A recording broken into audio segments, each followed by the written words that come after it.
Hello, everyone. So this is story time with Tara, with Coach Tara, story time. So, like I told you guys in the beginning of most of my story times, is that I like to share bits and pieces of my story with you. I do this in hopes that you beautiful ladies can recognize your words and say, you know what, this is a coach who has been through it.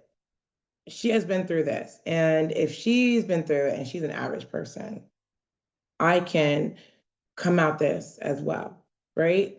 I say multiple times how there is a gap from my generation. I'm in my later 30s currently, and this is 2025. And the generation before me did not, and they did not inform us about dysfunction for whatever reason. But I can tell you a lot of them are still in it. So they can't tell you something if they're still in it. I mean, they can, but who would listen, right? Okay, so story time with Tara. So here goes mine. Towards the last 2 years of my marriage, my first marriage, and I say that I'm not married again, but I would like to be there one day. But my first marriage, like the last 2 years of that marriage, there was one time okay, so this is what happened. So my ex, we woke up that morning. I worked from home and he worked outside the house. And he decided to call to work. And I was excited because he's never home in the morning. Like when I usually wake up, he's not there. So when the times that I was able to spend time with him, I was excited. So I'm thinking, okay, great. The kids are here because they were at school. And I'm like, it's just he and I, maybe we can do something. But he was telling me that he had to go help out a friend and move. No, I'm sorry. I'm take it back, take it back. He did not call to work. He called in late. He said he called in late. And so that's why we couldn't do anything. So by the time we got to shifting around, getting ourselves together, maybe him, I watched him get dressed. He put his work clothes on.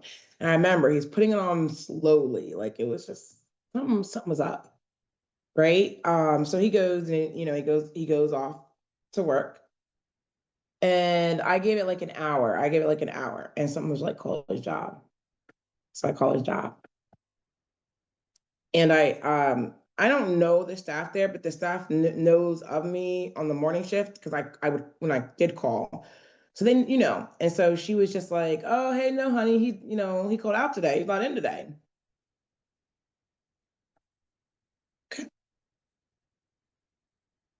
And y'all, this happened after I sat down and had a talk with him. A year prior to that is when I talked to him. I said, "Where are we going? What are we doing? We don't have any goals." Well, I had goals. You don't have any goals. I'm pulling the weight. What are we doing? Do I need to be by myself? What are we doing? And he was like, "Nope, I'm gonna work at it." So I called him. He didn't answer. Texted him. "You're not at work. Where you at?" So he finally calls after or whatever. And you can hear the echoing. Like he's in a room. It's like a bathroom. You know the bathroom sounds, just an echo. I'm like, "What are you doing?" I'm helping a friend move. "Why didn't you say that? Why would you put your work clothes on if that's what you were going to do? Why would you lie?" And I think it got turned on me because if I would have said that, then you wouldn't have let me do it. Well, no, because I mean, you work all the time. I'm trying to spend time with you. I'm trying to do quality time. So yes, I have a problem with that. And I was like, well, you need to come home then. If you're not at work, you need to be home. We need to talk about this. Like, what the heck is going on? You need to come home. I gave that man, because he said he was up north. I gave that man 3 hours to get home. Maybe two, maybe two.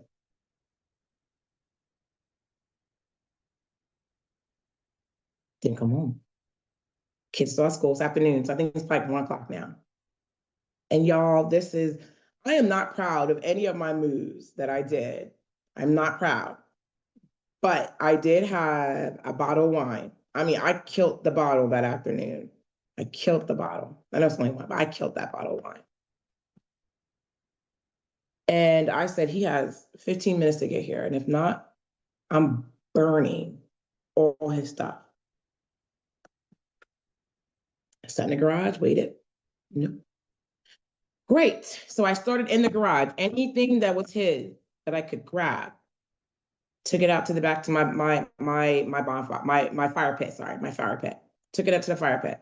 Then I walked back in the house and I said anything that because I had to walk, you had to walk to the living room, the hallway, and then to get into the bedroom. Anything that I saw on my way, I'm pulling it.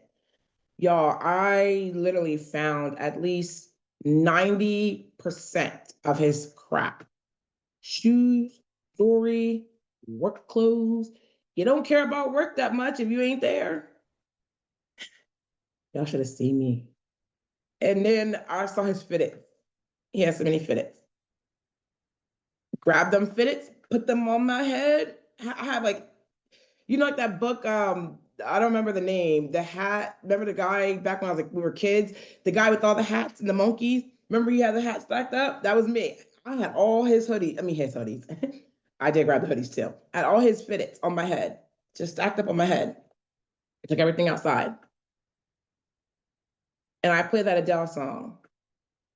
I'm gonna sing a tune. I can't sing, so bear with me.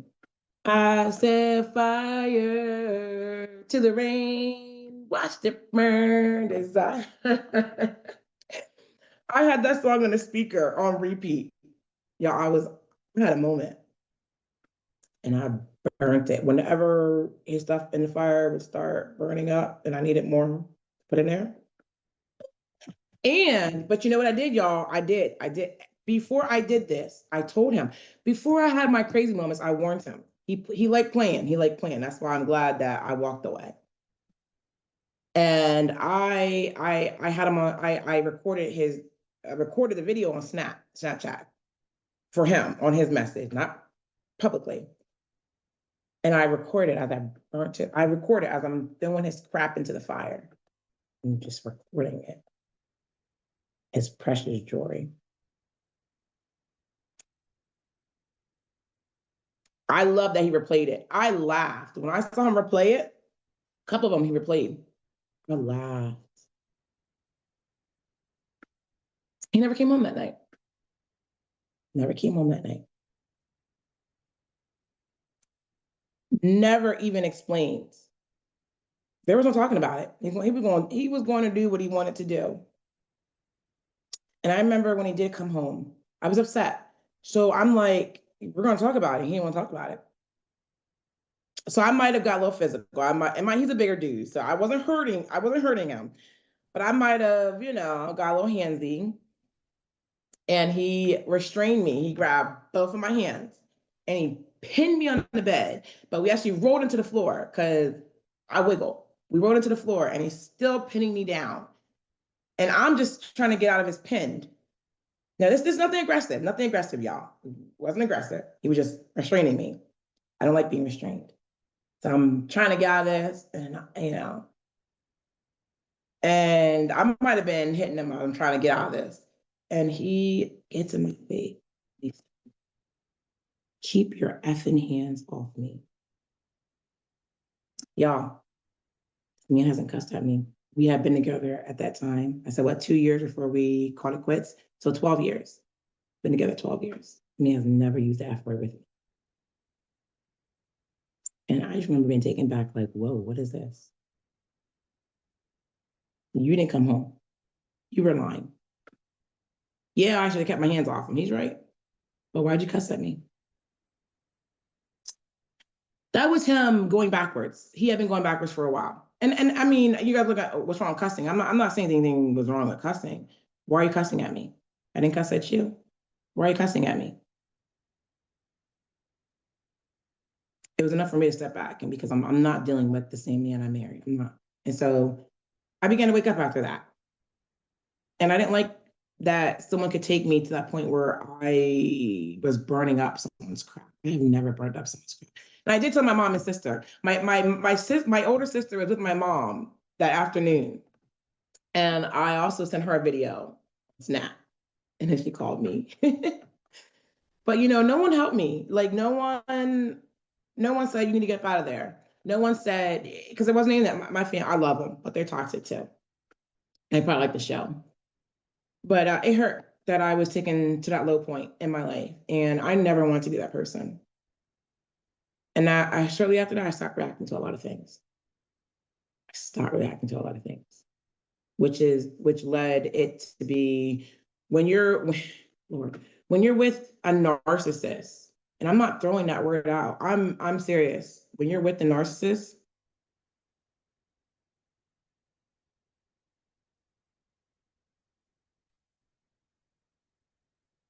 wow, never did talk about that. And then after that, my punishment was to be ignored. My punishment was, you're going to be ignored. He got me in line by ignoring me. And I know you guys can say, well, Tara, why'd you stay? Well, I was used to being ignored. My mother did that to me as a child. My father did that to me as a child. My siblings did it to me. And not just me, my parents would do the same thing to them too. In order to get someone in line, you ignore them. How can you live in the same house with someone who walks right by you?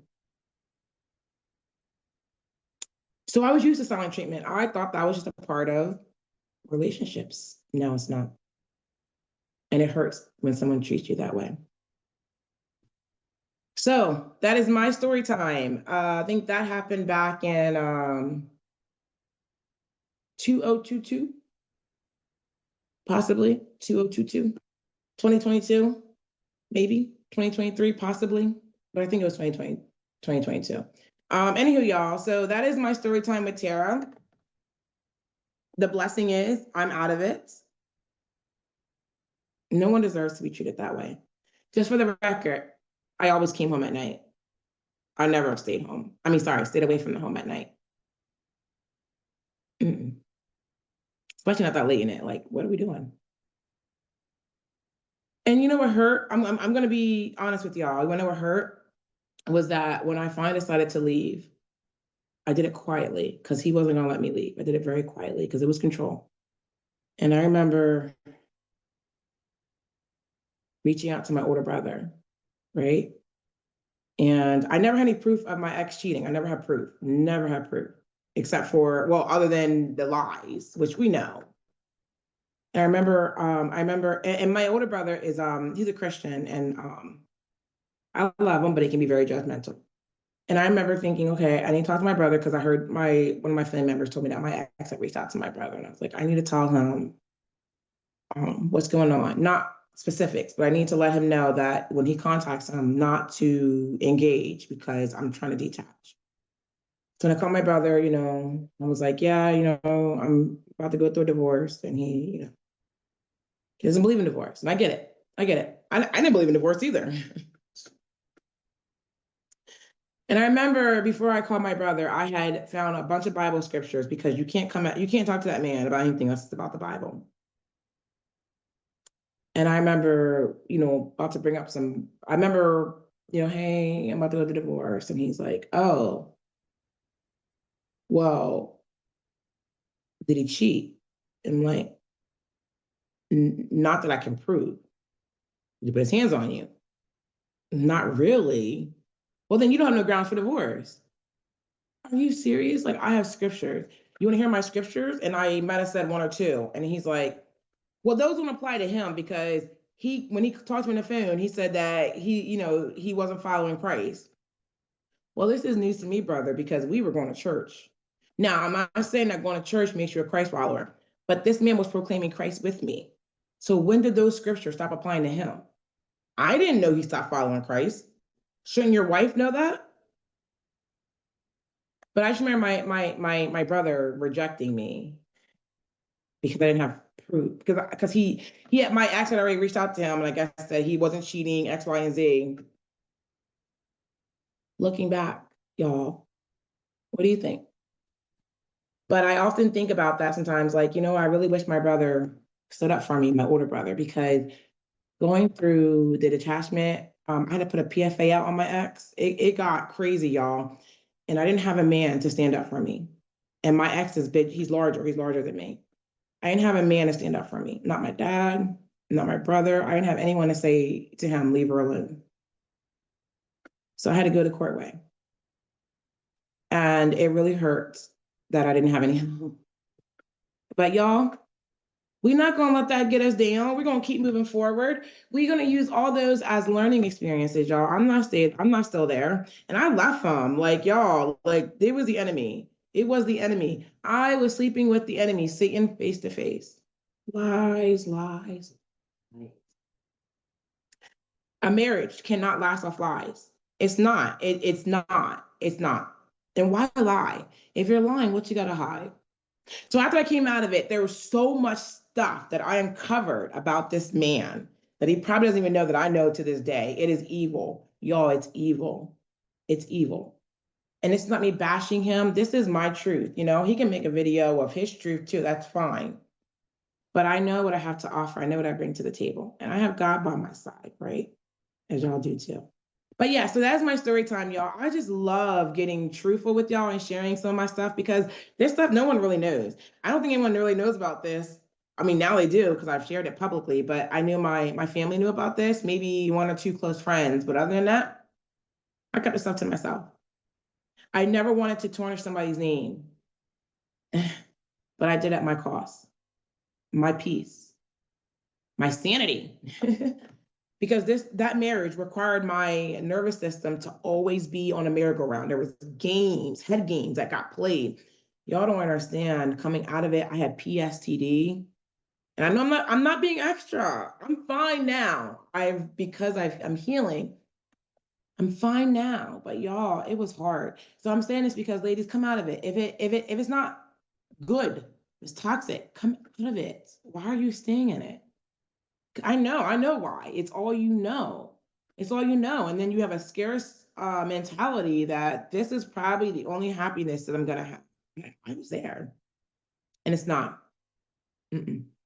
I think some of us, not all of us, those of us who had a toxic upbringing, a very dysfunctional upbringing, we live with a scarcity mindset that whatever's better than what I had or was living in, this is probably the only good as it gets. And it's not true. I thought that way, y'all. It's not true. It's not. Keep healing. Keep healing, and you're going to attract what belongs and what's going to stay, right? But yeah, that's my story time with Tara. If this story resonated with any of y'all, please, please, please, please comment, like, and share with somebody else because a lot of times we go through a lot of these things by ourselves because we don't know who we can trust with it. Before I end this, I do want to tell you guys, I did reach out to the church members. I think it was a little after that time. So that was in 2022, possibly 2023. I reached out to the church. I reached out to our head pastors, the apostle and the pastor, and I reached out to them and was expressing that we needed to talk to someone. We needed help because I can't keep going through this. And we were assigned a couple from church. So, but of course, what happened is we both started with a couple and then only one person kept going. You can't make a marriage work if both aren't going or aren't working at it. And I, and this is just me, I'm blabbing it all. I was hurt that no one held him accountable because I would expect them to hold me accountable. If we proclaim Christ, we are in an organization, we are both attending the church. Why are we not holding both people accountable? I felt like that whole time I was working with that couple that I was the problem. And I was the problem because I wasn't being 100% truthful. But I realized too, even if I was being truthful about the hell I was going through, they would have downplayed anyways. Trust me, it would have got downplayed. So I'm glad I didn't, because that would have been rejection times 5. But yes. And I remember after we left that couple's house that we were working with, he looked at me, he said, "Why'd you open your mouth? Why'd you say anything?" I'm thinking, because I need help. You don't respect me. You're not listening to me. Like, y'all, he treated me like I was a maid. He wasn't listening to me. I'm not holding him. He wasn't going to let me hold him accountable. And I still stayed, not knowing that I should left then. A man who does not want to be held accountable by his wife, by his children, by his boss, by God is not a man of God.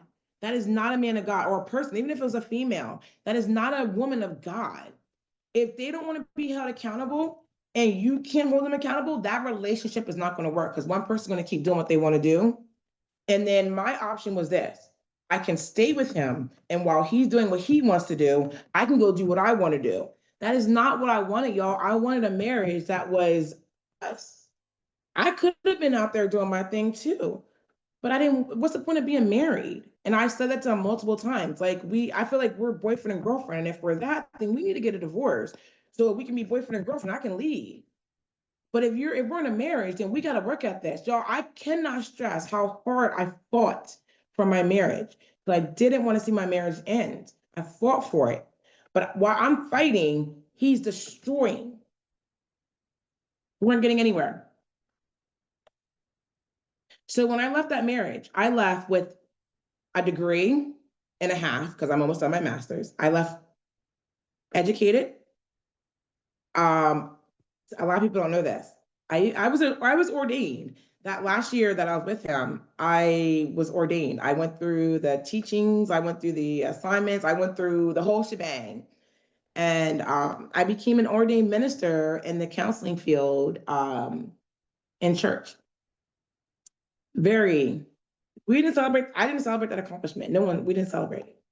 My accomplishments didn't get celebrated. But point is, I walked out that marriage with qualifications, skills, experience. I walked out with all that, y'all. And for me, the blessing is that's how I know I wasn't a problem. I was willing to grow, and I wanted him to grow too. I carried him for a long time. It was dead weight until you say no more, no more, no more dead weight, no more. It's too heavy, and it's holding me back. Since I've left him, my business has grew. The support has been real. The blessings are outpouring, y'all. I am financially able to provide for my children and myself. I always have. I don't know why I ever thought that I couldn't. We're saving so much more money. Like, point is this. That's how you know when it's something that you have to come out of. Christian or not, Christ follower or not. And I understand that divorce is against the Bible, but remember when Jesus said, that Moses granted the divorce because of what was going on. These men were mistreating these women. So divorce was okay because these men were playing. Now, I'm not saying that this is okay for my situation, but people who are against divorce, and I get it, but we have to see what's really going on into each and every situation. And some people are like, I'm not going to do that. Well, if you're not going to do that, then keep your mouth shut about someone going through a divorce when they are being oppressed, held in bondage. And if you are a Christ follower, we know that bondage is not a God. So that's not a God, and someone's in a bondage. That's demonic. That's satanic. So you're telling me that a person has to stand under oppression because you don't believe in divorce? Now, I don't believe in divorce to say, oh, I wanted happiness. I'm divorcing him because he's just not what I'm looking for. Heck no, that's not why we women divorce. Not saying all women, good women, godly women. We don't divorce because of that. We don't even want a divorce. But y'all, I weigh the cost because my family is big on divorce. And I remember when I told my parents that I was done. I'm divorcing. Nothing else to say, I'm divorcing. And I just remember it was like a stain, like, oh. But y'all, the same people who were putting the shame on me for divorcing, they are still in those toxic marriages. This is how I feel about this. If you are fighting in your marriage and you guys are going tit for tat, going below the belt, you guys are screaming, hollering, putting your hands on each other in front of these kids, you tell me how that marriage is going to honor God. How's it honoring God? How are we honoring God? How are we leading anybody in a way that they should go? Religion got it backwards. Y'all got it backwards. Y'all got it backwards. And I remember going to my mom when I was telling her that I was done. I said, Mom, I've counted the cost. I had enough time to count the cost of what it was going to be to stay in this or to leave. And I'm telling you right now, I'm leaving. The cost is not worth it anymore. I'm leaving. No one should have to be treated like they are less than, especially when they are giving everything. So again, that's my story time with Tara. This video is gonna be a little longer, y'all. Thank you for just staying with me. I'm just trying to be honest with you guys. I'm trying to share what I can. This is why I do what I do. I didn't just spring up one day and say, hey, let's just do this YouTube. No, I want to share with you guys what we should not be going through as Christ followers. How are we honoring Christ with our marriage? How are we honoring God with our marriage? If we're fighting, we can't compromise. If our intentions are malicious, it's not going to work. So, hope you guys enjoyed. And until the next time, guys.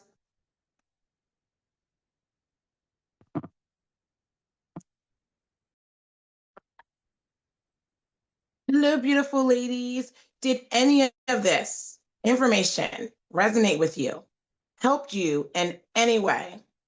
If so, do you need someone to walk along this healing journey with you? My email is in the description box, along with the link to my free checklist. Calm, right? Reach out and let's connect. Like, comment, and share for others to be encouraged and empowered while they are still stuck in those toxic relationships. Until next time, ladies, stay hydrated and stay beautiful.